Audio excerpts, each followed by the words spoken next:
All right, hello everybody. So I've wanted to do this for a while, but I haven't been able to get around to it.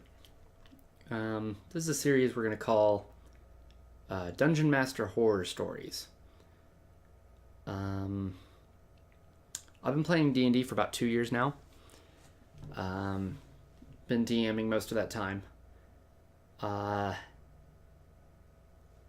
and you learn quite a few things, mostly from your mistakes. And so I decided I would make this show to share with you some of those mistakes I've made. And hopefully, your players don't suffer through the same bullshit that my players did. So, the first story.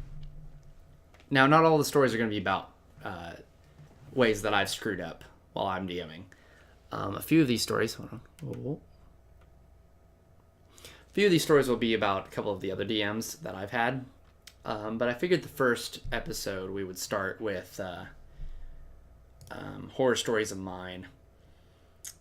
That way it doesn't sound like I'm just making a Twitch slash YouTube video just to shit on all my friends. So this first story is about kind of the I wouldn't call it my worst session ever, but it is definitely the session I was most notorious for a long time, because the things I did in my players that session, it was just awful. They hated every moment of it, and it came off of a really, really great session too. Came after, rather. Poke this up a little bit. There we go. So some backstory. We were in 3rd edition. Heavily homebrewed. The party had been pursuing this evil king for several sessions. This evil king was tied into the backstory of several of the PCs. Was a really, really, really bad guy. Did a lot of torture. Did a lot of needless murder. And at this point in time, he was holding several NPC allies captive. He had like the sister of one of the PCs, as well as the love interest of another NPC, which had died the previous session, so they were really wanting to find her. PCs at this point were already epic level, in the 20s. None of us had really played very much D&D. This was still very early in my career, within the first 8 months or so of playing. So we didn't really know the game all that well at this point. We knew it better than some of the other stories that I'll tell you later, but we didn't really have very much of an understanding of like a lot of the spells, a lot of the magic items. But we did a lot of combat, and so we kind of had those rules down. And this campaign that I was running was heavily homebrew anyway, so there wasn't really much suffering for not knowing a whole lot about the game, because a lot of it I just made up. So the PCs are finally getting to confront this king that they've been chasing after like the whole campaign. He's not the big bad guy like the main villain of this campaign world, but he works very closely with him. So they start by sneaking into this king's castle, and what the king has done is he's been granted special abilities by the main villain, who was this kind of mad scientist type guy. And the agreement was that the king would kind of mess with and test the abilities of the party before he killed them, or before he attempted to kill them. So the party sneaks into this guy's castle, and they're immediately confronted with the king's most trusted knight. And this knight was also a character the party had really hated for a long time. And alongside this knight are several, I want to say like 4 of what I described to be as demons, right? And these demons are meant to kill the players, essentially. The thought process was that these demons would TPK, total party kill, kill every single member of the party, and then they would find out that it was basically an illusion or something. Again, very homebrew, just kind of really out there. Basically, they would die to these demons, and they would wake up somewhere else in the castle that was completely unrelated to where they were, and it was supposed to be just a plot device to get them from this to this, just to like mess with their heads, I guess. I really don't even remember my thought process in doing this. I just thought, I want to wipe out the party and put them somewhere else. And then they would have had like a very like then they would have been split up, and would have had to.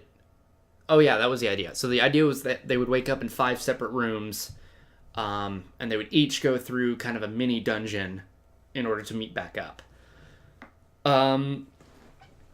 So it did not go like that.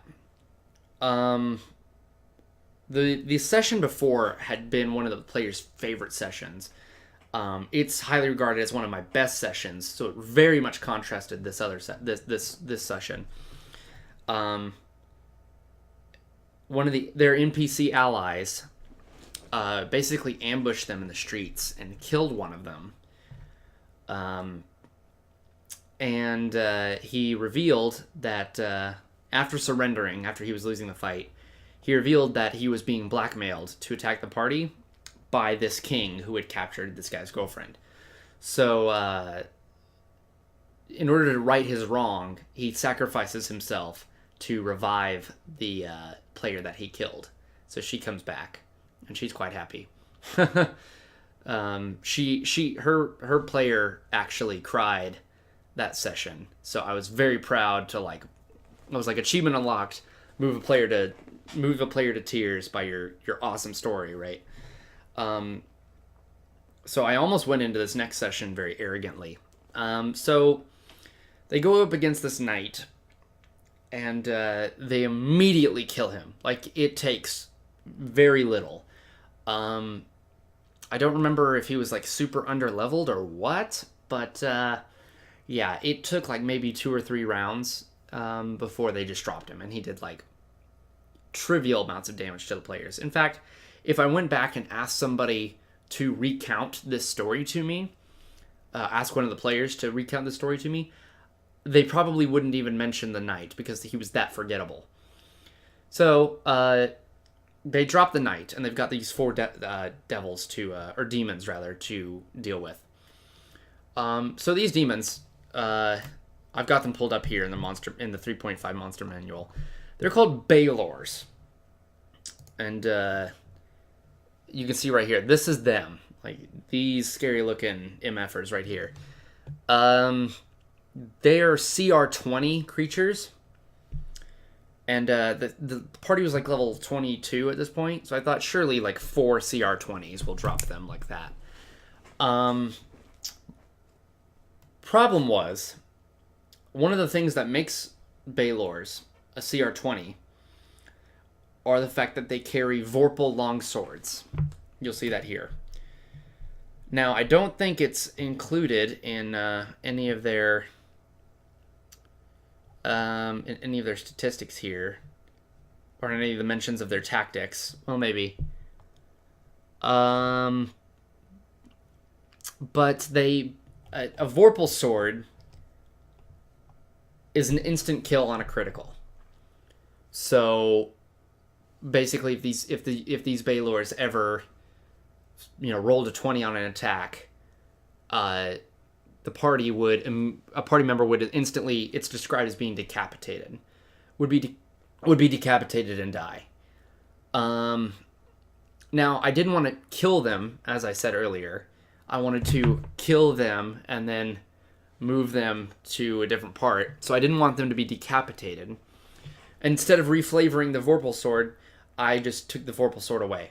I had the, you'll see there's 2 slam attacks that the Balors get. I used the 2 slams instead. Now, and I didn't use any of the other abilities. None of the spell like abilities, none of the none of the summon other creatures, none of the flaming body, none of those abilities did I use. I basically just had 4 meat tanks with 290 HP, doing 2d6 plus 8 damage every round. Now, to a level 20 something party in 3.5 D&D, 2d8 plus 8 damage is not a lot. As you can see, these creatures have 290 HP with 20 hit dice. That means that 290 HP. Now they've got really high Constitution scores. And that's part of the problem.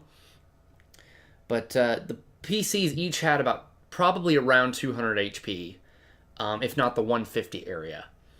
So 2d6 plus 8, that was not going to drop any players in very quickly. So this is what happened. We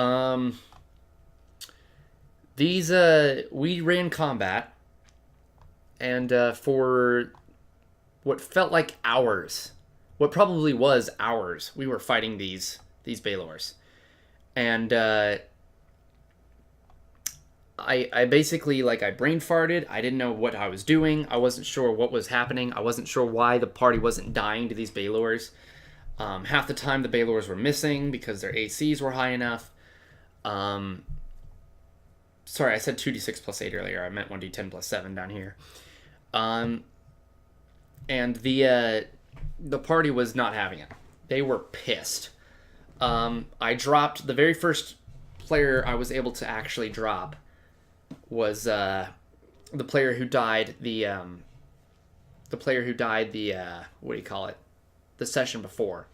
So she was furious because this was the second session in a row that she died, and she felt like the last session she died to a major NPC. It was a good story point. And this it was just some throwaway demons that I didn't even give a name. I just called them demons. It was so awful. Everyone hated me. Everyone was frustrated. Everyone wanted to just leave the area. They didn't want to deal with this anymore. Eventually, I give them a hint that these are summoned creatures because they're like outsiders or whatever. I drop a hint that they've been summoned or something like that, and one of my players goes, "Would Dispel Magic get rid of a summoned creature?" And instead of looking up the rules, I said, "Try it." And he tries it, and he rolls his caster check to Dispel Magic, and he's like, I got like a 12. I went, "Oh man, this demon like disappears in nothingness," and he casts it 3 more times, and we get rid of the devils. And then I had a door appear. I had the PC who died just randomly get revived. She just randomly woke up, and the door opened up to 5 more doors, that each would only open to one of the player characters, rather than splitting them off and just having them wake up in their specific mini dungeons. They just had 5 doors that they went through that would take them through it. It was beyond awful. It was especially bad because a friend of mine had been playing in the campaign very early on, and because of whatever circumstances, he had to leave the campaign. And this very session, he goes, "I've been hearing a lot of good things about the campaign and how it's been going. I want to sit in and see how you've been doing. I really like to watch." And I said, "Yeah, sure. We'll have a great session." And immediately things start going wrong. The players were so livid. I really can't describe why or how they were so livid. It just was. It was just that bad. It was just that frustrating and unfun. So, and then the rest of the session went great. They went through these little miniature dungeons, which I had a bad habit back then of making the party split up and only like DMing for one player character at a time. They had just been in a combat tournament for like a month real time, like 4 sessions or so, however many, yeah, because we had them weekly. In fact, we had like several sessions a week for like that month so that we could get through this combat tournament. Where the combat tournament was staged where you started as a party and you went up against another party, and then once you moved on to the second round, it was everybody for themselves. And so the party had fun facing off against first NPCs and then each other in like 1 versus 1 duels, but it was because they were already like near the epic levels, these 1 versus 1 duels were very long and drawn out. If I ever do a combat tournament like that again, I'm definitely doing it at a lower level and making it go faster. Maybe a friend of mine did a combat tournament where they did 2v2s, so that a party of 4 split into 2 groups, and so like 2 players were fighting while 2 other people, that went much better. But anyway, so this little miniature dungeon, they all split off on their own, and so for a lot of the time, 4 characters, or 4 players rather, were sitting there doing nothing while I was going back and forth with one character, and I did that for all the characters. Excuse me. And then they go up and they find their captured NPCs, and they're in this situation where they have to choose which one lives and which one dies, and it was fantastic, a fantastic role play from the characters. And they choose one, and then they go on, and they finally find this king, this evil king, and the fight goes well. And he was like level 30, like I think he was level 20 knight and level 10 disciple of Mephistopheles, which in 3rd edition was basically a disciple of like this of like a demon, but it gave the user fire abilities. And this knight had some magical items that had him permanently enlarged, as well as like massive like strength and constitution bonuses. So he was this big, massive like death knight, and they had a great time fighting him. And they beat him, and the session went great after those demons. But that session will forever be known as the demon session, because that's all the players will ever remember it as, because it was that bad. And that's kind of the unfortunate thing about D&D, is that you can have a lot of good things happen in a campaign, and a lot of good things happen in a session. You could have a fantastic time, and yet if something goes horribly, horribly, horribly wrong to where the players hate it and hate you, that's what they're going to remember the most and the most clearly, and that's what's kind of sad. So, to kind of wrap up, never try to put your characters in an unwinnable scenario. At least in the case of like TPK. You can there was another session in which my friend did something very similar. He had us be tricked and trapped by these villains. And when we entered this room, the room filled with gas, and the gas was supposed to knock us unconscious. Well, even though he made the DC effectively infinite, no matter what we rolled on our saves, he was going to knock us out, which is already a dick move. He had no plans for what would happen if one of us nat 20'd, because in 3rd edition D&D, if you're allowed to save, if you nat 20, you automatically succeed regardless of the DC. That and attack rolls are the only things that are actually succeeded automatically by nat 20. So, inevitably, by not planning for this, our party fighter rolls a nat 20. And, I and another one of my friends go and fall down, and she's standing there just fine. She's like, well then. So my DM tries to fix it by sending in a monk, one of the villains, and she fights the monk for a little bit. She eventually, like, I forget how, but one of us wakes up. She wakes us up, and we chase after this monk, and we try to fight him, and he ends up just knocking us out. And we end up spending like 3 extra hours fighting this monk, and at the end he just knocks us all unconscious.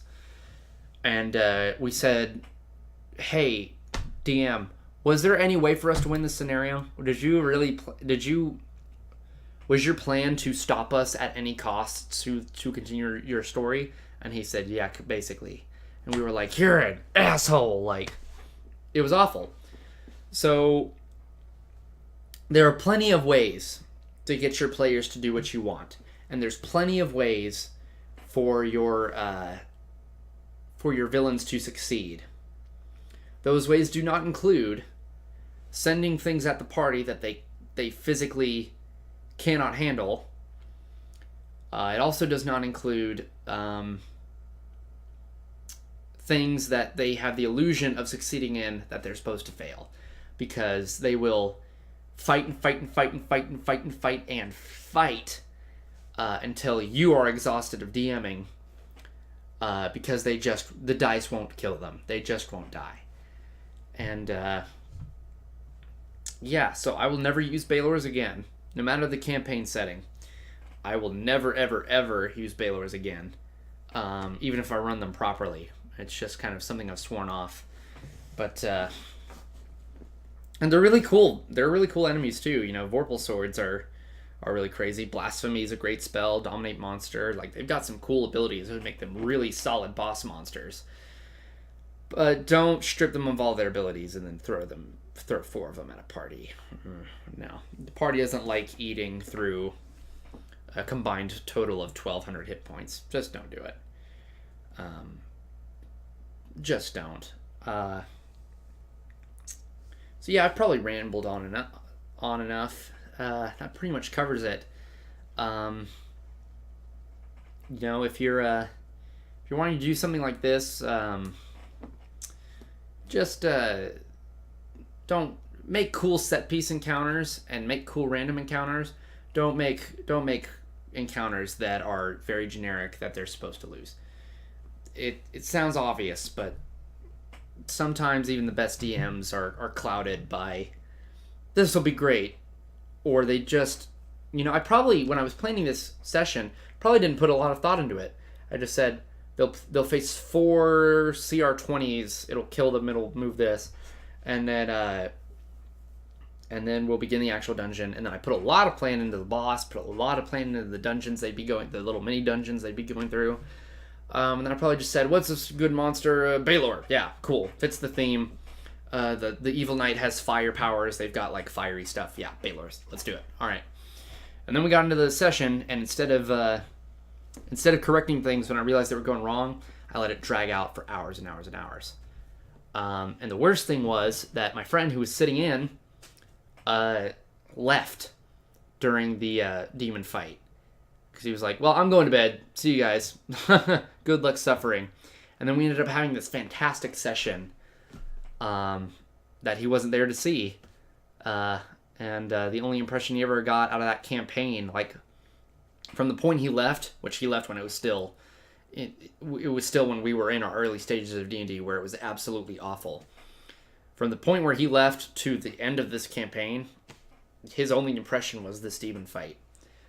And I think forever tarnished, like, my reputation as a DM to that person. Like, he will never know, like, how much fun we had in that campaign, because pretty much all the players who were actually in that campaign will look back on it and say, that was one of my favorite campaigns, or that was my favorite player character, was the one I played in that campaign, because the role play in that campaign was just so good. And that was the first campaign that any of us had played in or ran that went to level 20 and beyond. So it was one of those things that hasn't been captured in a long time by any of us. And the impression that one friend got was that terrible, terrible demon fight that went awful. So, yeah, be careful when you use Baylors. Go ahead and give them the Vorpal Sword, because they're not killing a level 20 party any other way. That's for sure. So, yeah, bye-bye.